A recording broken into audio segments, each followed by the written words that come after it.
వియత్నాంలో జరిగిన పడవ ప్రమాదం ఘటన తెలుగు రాష్ట్రాల్లో తీవ్ర విషాదాన్ని నింపింది. ఈ ఘటనలో కడపకు చెందిన ప్రముఖ ముడియం శ్రీధర్ మృతి చెందగా ఆయనతో పాటు వెళ్లిన నయీం అనే వ్యక్తి ఈ ప్రమాదానికి ప్రత్యక్ష సాక్షి. ప్రస్తుతం వియత్నాం నుండి కడపకు చేరుకున్నారు.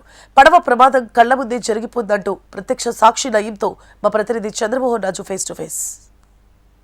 ఒక మొబైల్ కంపెనీ యాజమాన్యం తమ డిస్ట్రిబ్యూటర్లను అలాగే ఎంప్లాయీస్ను వియత్నాం దేశానికి తీసుకువెళ్ళి అక్కడ మీటింగ్ తర్వాత అక్కడ కొన్ని ప్రదేశాల్లో విహారయాత్రకు వెళ్ళిన సందర్భంలో జరిగిన బోటు ప్రమాదంలో శ్రీధర్ అనే కడపకు చెందిన వ్యక్తి మృతి చెందారు. అక్కడే అతనితో పాటు వెళ్ళిన నయీం అనే వ్యక్తి కూడా అక్కడ బోట్లో ప్రయాణించాల్సి ఉంది. కాకపోతే ఆయన రెండవ బోటులో వెళ్ళాల్సి ఉండడంతో ముందు వెళ్ళిన బోటు ప్రమాదానికి గురైంది.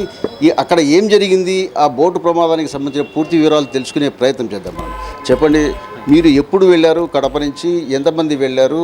ఏ కంపెనీ తరఫున వెళ్ళారు? కడప నుంచి ఇద్దరం వెళ్ళామండి. చెన్నై నుంచి ఫ్లైట్, యాక్చువల్గా 8th ఫ్లైట్ ఉన్నింది. ఓవరాల్గా ఒక 105 మెంబర్స్ వచ్చారు మొత్తం సౌత్ ఇండియా మొత్తం అంతా.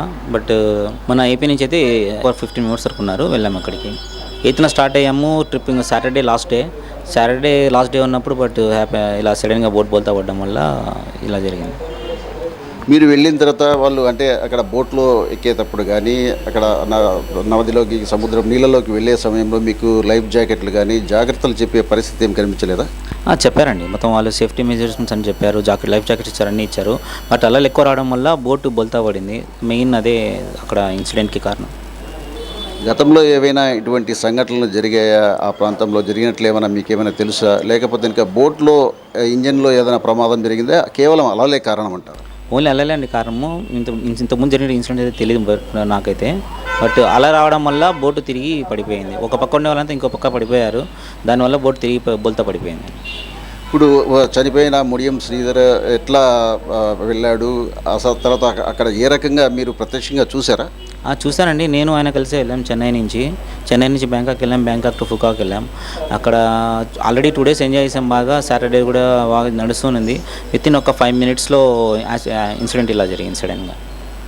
సంఘటన జరిగిన సమయంలో ఆ ప్రాంతంలో ఉన్న ఈ బోటుకు సంబంధించిన సిబ్బంది కానీ మిమ్మల్ని తీసుకుపోయిన వ్యక్తులు కానీ మిమ్మల్ని వాళ్ళని రక్షించే ప్రయత్నం ఏమైనా చేశారా? ఆ ప్రయత్నాలు ఎంతవరకు సఫలమయ్యాయి?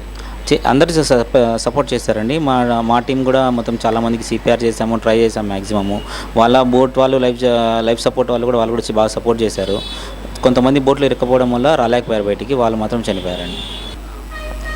వియత్నాం సంఘటనలో మరణించిన శ్రీధర్ కుటుంబానికి అక్కడి ప్రభుత్వంతో పాటు ఇక్కడి ప్రభుత్వం కూడా సాయం చేసిందని చెప్తున్నారు. అలాగే వారిని ఇక్కడికి తీసుకొచ్చేందుకు కూడా ప్రయత్నాలు సాగుతున్నాయని చెప్తున్నారు. ప్రధానంగా మొదటిసారిగా నీటిలోకి వెళ్ళిన బోటు తిరగబడడంతో కేవలం 5 నిమిషాల వ్యవధిలోనే ఈ మరణాలు సంభవించాయని కూడా చెప్తున్నారు. బోటు మొదట ప్యాసింజర్లు లోపలికి వెళ్ళడానికి అలాగే బయటికి రావడానికి వెనకల ద్వారాలు ఉన్నాయి. కాకపోతే మధ్యలో ఉన్న వారందరూ కూడా మృతి చెందారని కూడా చెప్తున్న పరిస్థితి. కెమెరామెన్ రవితో చంద్రమోహన్ రాజు, HM TV, కడప జిల్లా నుండి.